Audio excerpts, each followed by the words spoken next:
Now we're going to take a look at how our equilibrium constant, whether it's Kc or Kp, it doesn't matter, changes when we manipulate a reaction. So for example, I gave you this reaction, A plus 2B is in equilibrium with C, which has a K value of 4.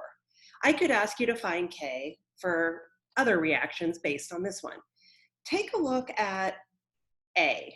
What did I do to the original reaction to get this? Clearly, I reversed it. What was originally my reactants is now my products, and vice versa. If I had written an equilibrium expression for the original reaction, it would have been C over A times B squared, whereas here, it would be A times B squared over C. So you can see that these two things flip-flopped. If I wanted to find the K value here, I would simply take the inverse or the reciprocal of my original K value. So for this particular reaction, rather than having a K of 4, I would have a K of 1 over 4 or 0.25. So anytime we reverse a reaction, we flip the K.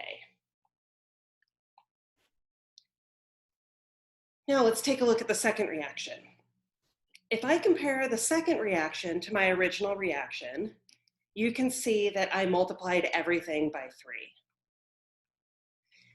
I want to think about how my K changes. Where C originally had no exponent, it now has an exponent of 3. A now has an exponent of 3, and B now has an exponent of 6. So my original K, which was 4, everything in it had to be cubed. So my K value for this will indeed be 4 cubed, and 4 to the third power is 64. If I had divided by 3, I would have taken everything to the 1/3 power. Sometimes you're doing more than one thing to a reaction at a time, but typically it's fairly simple like this.